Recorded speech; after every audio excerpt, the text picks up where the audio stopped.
So hi guys, welcome back again to my YouTube channel again. This is Taiwan the Great. Guess what? Kung sino kasama ko?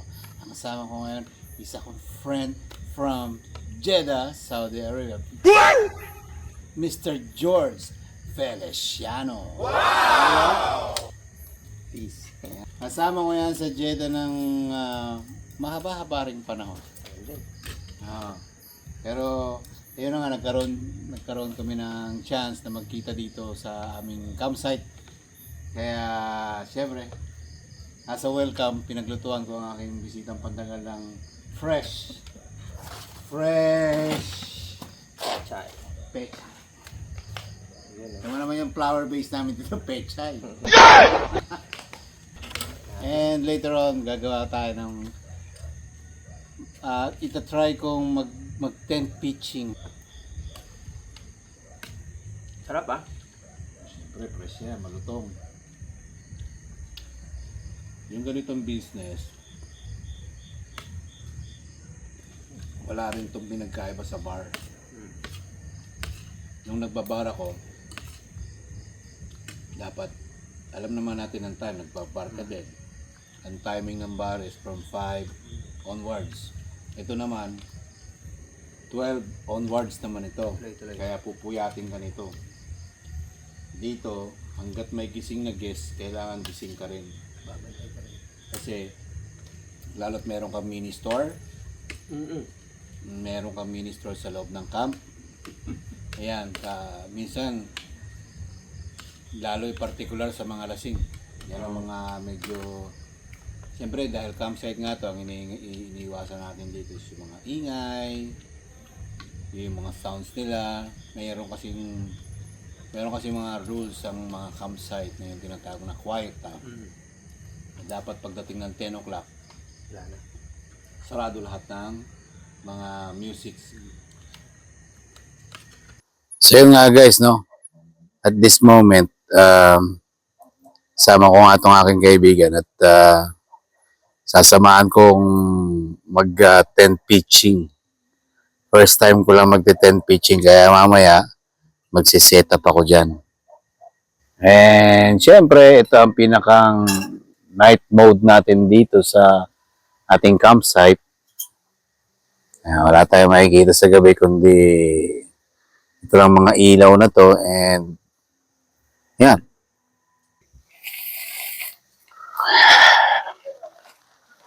Tara, dito tayo matulog. Sasamahan ko yung aking kaibigan. First time ko itong gagawin.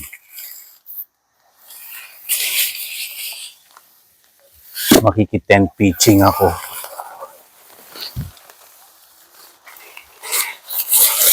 Tcharan!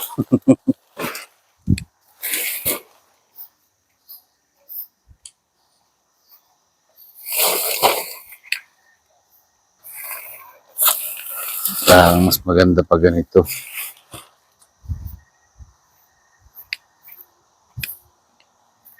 Yan.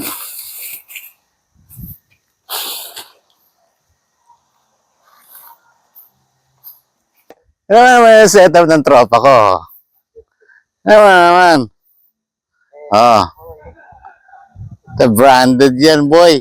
May pailaw pa yan. Ha? As nakakanopi pa. Yung sa akin, mano-mano eh. Oh.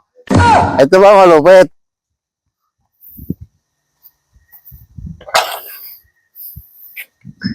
Branded din naman itong akin eh. Yung mga panuso ko, welding rod. Yan ang mga sabi ko sa inyo, boy. Set up ko ngayon yan sa aking tent. Alam nga naman, papahuli ako siya. DIY. Oh. Siya may pailaw pa siya. Sa akin, welding rod lang, boy. Oh. Naman. Oh, di ba?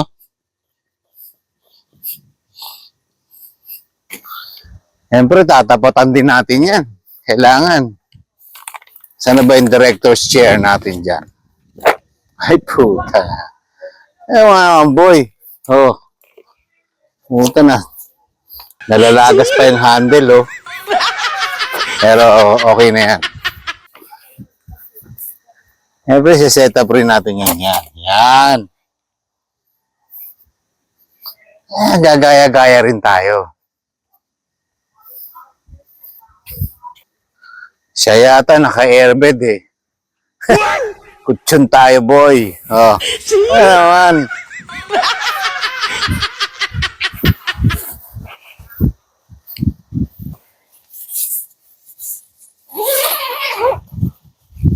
Hindi tayo papahuli dyan. Oh.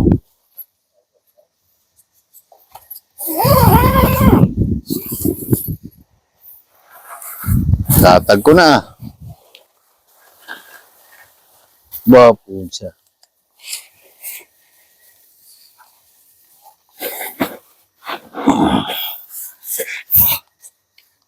Ang kapa.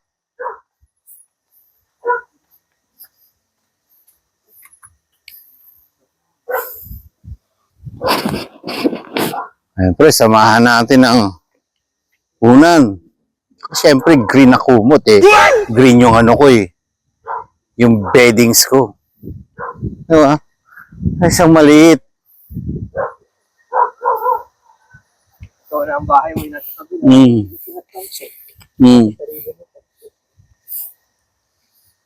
Oh, di okay na. May setup na ako. Ha? Ano may setup ng friend ko? Lupete oh. Branded yan. Oh. Ang lupet. Tapos yung sa akin, unbranded. Siya nakakanupi pa eh, oh. Pero wala namang forecast ng pag-ulan eh. Sa akin, hindi. Mano-mano talaga eh, oh. Pero, nagpangabot. Testingin nga natin.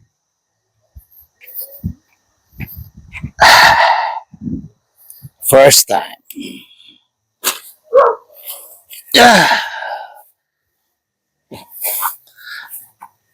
Oh my God, ang sarap.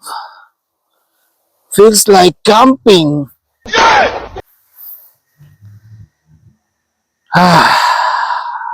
Di ba? Okay, no? Nagkatalo din.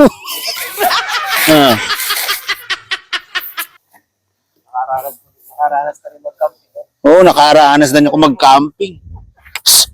Punye. Pero malamig ngayon dito guys, no?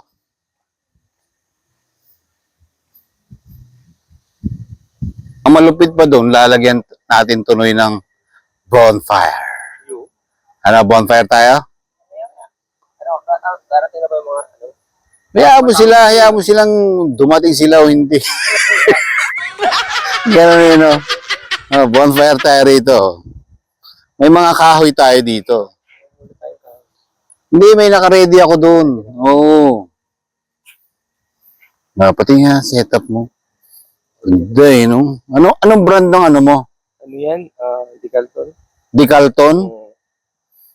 Ito Decatol eh. Decatol lang po. Decalton lang dati. Tapos yung canopy mo? Black Dog? Nag-sale lahat yan. Yung sa akin, Askal. At least magkaroon. Yung Askal, oh. Ang kapa. Angas na eh. Pero nasubukan mo na to sa matinding ulan. Oo naman. Ito. Oh, Ano yan? Nagkakit na ako ng bundok. ginamit mo na yan. Ha? Ang galing, ano? Kasi mas gusto nga yung puso. Sa akin, wala akong planong gamitin eh. Weird. Weird. Ang weird, ano? First time ko mag-camping sa sarili kong campsite. Oh. Tapos yung mga ginamit ko pang ano, yung mga ginamit ko pang, anong tawag nun? Yung mga accessories sa aking tent, no? Mga welding rod, DIY. DIY. Hindi lang yun. Oh, di ba dapat 4 yan? 3 lang. 2 welding rod, isang tunay na ano, na yung pinampitin dun sa ano. Oh, saan ka ba? Mamaya pag dumating yung mga guests ko mamaya, syempre entertainin muna natin. Lalagyan natin sila ng isang magandang spot na kung saan masusolo rin nila. Malaki kasi yung area. Medyo madilim lang, syempre gabi. Pero yun na nga, bibigyan natin sila ng isang magandang spot para doon sila mag-set up. Then, siguro, pag naging stable na, normally naman kasi pag may guest ka sa campsite, ang protocol dyan is talagang hindi mo naman kailangan matulog. Kailangan mong intindihin kung ano yung mga kailangan nila. Maraming mga magiging tanong yan eh. Kuya, may ganito ba? Kuya, may ganyan ba? Kuya, ganito, ganun, ganun, ganun. Magmula yan sa pinggan, sa kutsara, sa mga saksakan ng mga gadgets nila. Lahat yan ipoprovide mo. Siyempre, wala silang idea eh. Nung pumunta sila rito, the only thing they know is magsiset up sila ng tent, maliligo sila bukas at kakain sila. So lahat ng yon, ipe-prepare mo yon. Then, ang kadalasan napapansin ko pag campsite, hanggat hindi pa sila tulog, huwag ka muna rin matutulog. Normally, nagsishutdown na yung mga 3 o'clock na yung mga ganyan. Pag medyo may mga tama na. Siyempre, isa sa mga i-observe mo dyan, yung mga nagiinom, tapos nagmo-music. Siyempre, may mga rules dito na pag campsite ka, kailangan mayroon tinatawag na quiet time. Pagdating ng 10 o'clock, dapat tigil na yung any form of music. Whether music yan or karaoke, lalo na yung karaoke. 10 o'clock, shutdown talaga yan.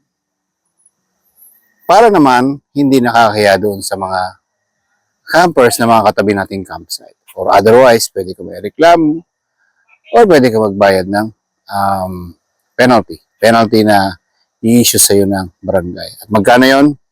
As far as I know, 3,000 yata. Pero wag naman sana. Kaya, strongly monitoring ako pag may guest ako na sana wala akong ganun na ma-encounter. Pero, darating din ako sa mga point na yung pinaka-worst scenario. Worst scenario na kung saan minsan hindi mo masasaway talaga yung mga guests. Siyempre, nanggaling yan kung saan lugar. At iba-iba ang bawat pinagmulan yan. So, may makulit, may mabait naman, may malinis, pero may barubal din. Lahat yan, in 6 months time, is na-experience ko na rin naman kahit paano. But again, mayroon pang worst tayong may encounter dyan. Kung ano man yun, hindi ko para. But later on, ikukwento ko rin sa inyo. Tara mag-bonfire tayo. Kuha tayo ng mga kahoy. Pero kung saan natin ito kukunin, medyo sa madilim bahagi. Kaya kung matatakutin ka, good luck.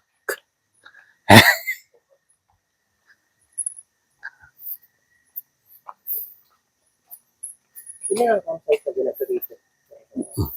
Yung ganito yung style.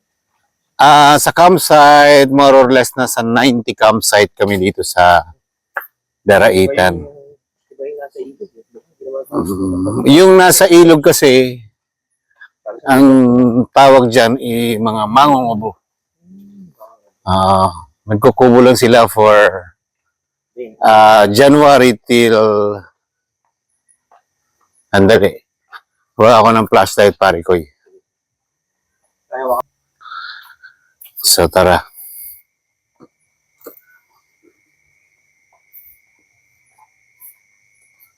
Dilim, di ba?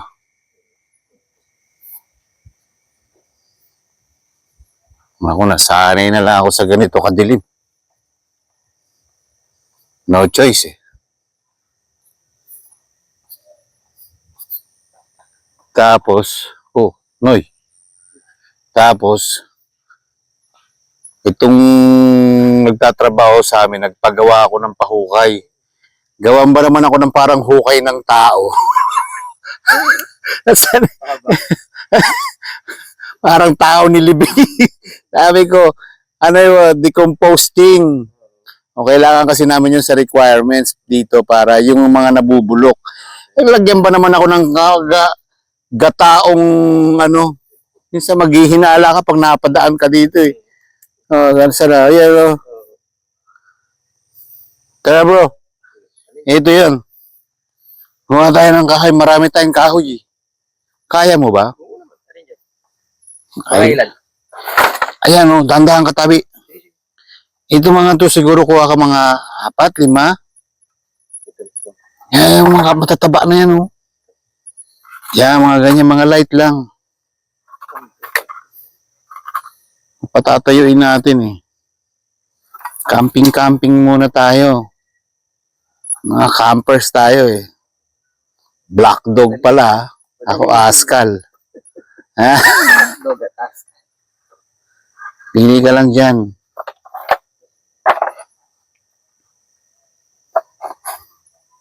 Katao ka man magpaliyab niyan. Dapat pala may dala tayong tali, no? Babae ka, napapaliyan. Aray! Aray ko. Aray ko, wag ganun. Bad yun. Maningit mga nila. Yung mga... Ano na talaga siya. Yung mga ano lang, Kumbaga sa bunga ay overripe na. bonfire tayo mamaya. Tapos, patatayuin natin doon. Dali, bigyan kita ng kakaibang ilaw. Aha. Ano?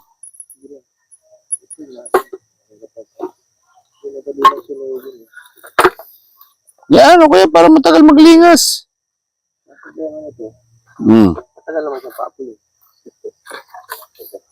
Mga light lang yan eh. O yan, pwede na yan, uy. Kaya mo?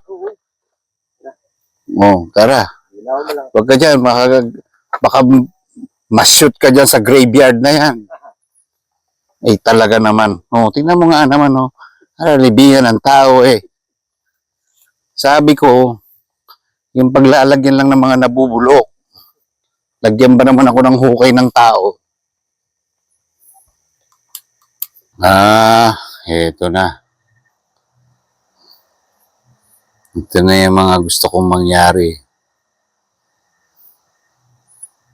Tapos mamaya, pasisilaban natin yan. Yeah? So, I'll get back to you guys. Yan. Yan ang magandang pampalingas. Yun. Palapa ng nyug. Ha? Dulo. Dulo? Ay, ewan ko lang ito kung dulo ito. Tama na siguro yan. Lingas na yan. Ay, marami na yan. Medyo lumalalim na yung gabi. And, start na yung tinatawag na quiet time. Pero may ibang camp na medyo may sounds pa rin. Ikaw pare ko, anong as campers, ano bang masasabi mo? Dapat bang may ingay? Ano ba dapat ang? Sa'yo pananaw? Sa akin kasi kapag nasa nature ka, dapat yung pinapakiramdaman mo yung nature, yung bigay sa atin ni God, di ba? Na yung tunog ng mga kuliglig, hangin, simoy ng hangin, parang hindi yata appropriate yung may music pa kayo. Alam mo yun, ako talaga, never ako nag-music sa mga campsite. Pero campsite, resort man yan, hindi. Video okay, hindi. Para sa akin kasi, pumunta ako doon para doon sa nature. Pumunta ako doon para sa campsite. Pumunta ako doon para sa peace na nararamdaman mo eh. Sa akin kasi walang peace yung, siguro sa kanila. Doon sa iba, music. Para sa kanila, mag-music sila, may peace yun. Sa akin kasi, music pwede sa bahay. Itong nature, di mo pwede dala sa bahay. Totoo yun. Di ba? So you guys know, very well explained. Kasi yung friend ko to si Sir George is talagang campers to. At always niya pinapairal yung discipline. Pag ikaw ay nasa nature, yun lang ang papakinggan mo yung mga basura. Yung mga basura. Hindi ako nag-iwan ng basura kahit balat ng candy. Yun yung dinadala ko yung dala kong plastic. Pero totoo lang, may mga ibang campers din naman talaga na very responsible sa kanilang tawag nito, yung mga basura nila. But then, maganda yung ganong practice. Pero may iba, Oo, talaga. Iniiwan talaga nila. iniiwan. So, yun lang siguro, no? In-experience ko lang rin. First time kong mag-camping ng ganito. sa sarili kong campsite. Sa sarili naming campsite. First time ko to.